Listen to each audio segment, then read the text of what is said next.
El-Rufai's wife rebuked son over Tinubu's comment, says, "Will you say this if your father was in government?" No be me talk am o, na El-Rufai's wife, rebuked the son, all because he was speaking against Tinubu.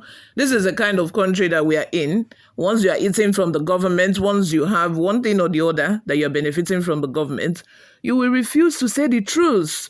Even if the truth is staring you in the face like this, you just turn a blind eye to it just because, they have something that they are benefiting from the government. Before we delve right into the details of today's news, if this is your first time here or you have not subscribed to this channel, please do well to subscribe, like this video, also leave your opinions in the comment section below.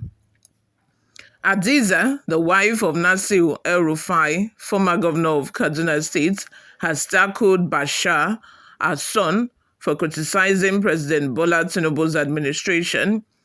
The two members of El-Rufai's family were tackling each other on X on Tuesday after Bashar said a mental illness was permeating Tinubu's media team over presidency's recent attack on former President Olusegun Obasanjo. On Sunday, Obasanjo described the 2023 election as a travesty and posited that Nigeria must appoint new credible leaders for the Independent National Electoral Commission (INEC) with short tenure to prevent corruption and re-establish trust in the institution. The presidency felt insulted by Obasanjo's remarks and questioned the former president's moral ground to make such statements. Bayo Ononuga, spokesperson to President Bola Tinubu, said Obasanjo presided over the most fraudulent election in Nigeria's history. Ononuga added that subsequent administrations have been battling the poor choices in economic management made during the former president's tenure. But in his post, Bashar described Tinubu's media team as ineffectual clowns for attacking Obasanjo when inflation is at 33%.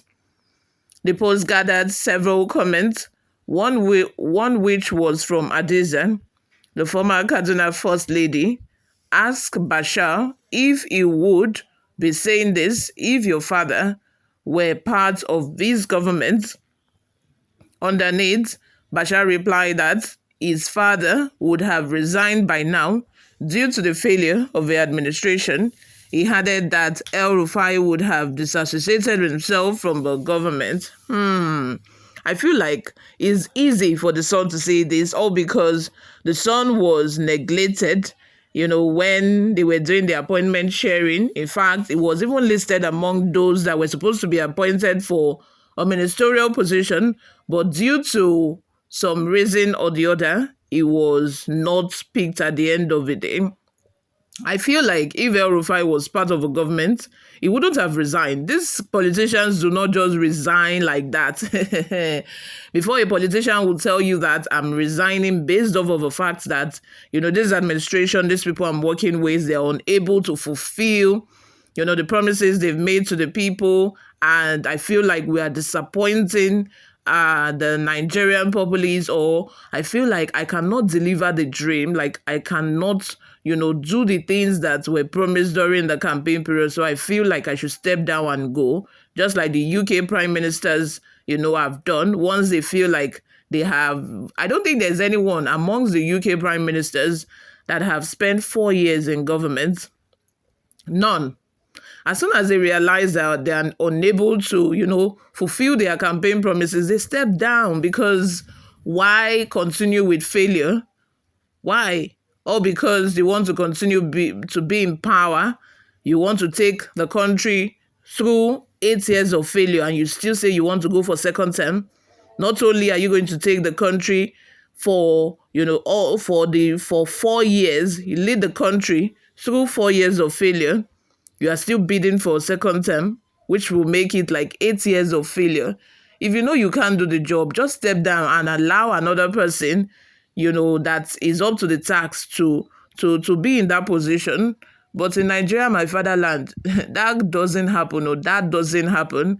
How many times? I cannot even count one person who have done that in this country. And here we have Nasir El-Rufai's son saying that the father would have resigned. I do not think so.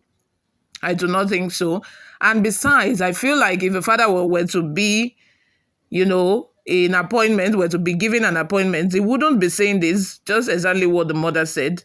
If your father were to be in a substantive position with this administration, would you have said these things that you are saying now? He wouldn't. That's just the plain truth. He wouldn't have said all of these things that he's saying, criticizing Tinubu and all of that.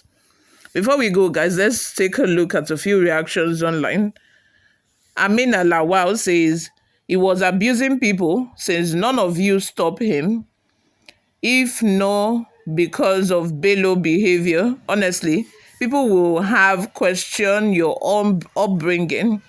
Fortunately for you and your husband, your firstborn is respectful and a worthy son. Bello is exceptional. Allah Yayi Mashi Al-Baka. This Hausa is too long. I can't read it. Another person by the name Ngozi Blessing says, El-Rufai, wife and Bashar are all stupid and corrupt fools that benefited from corruption.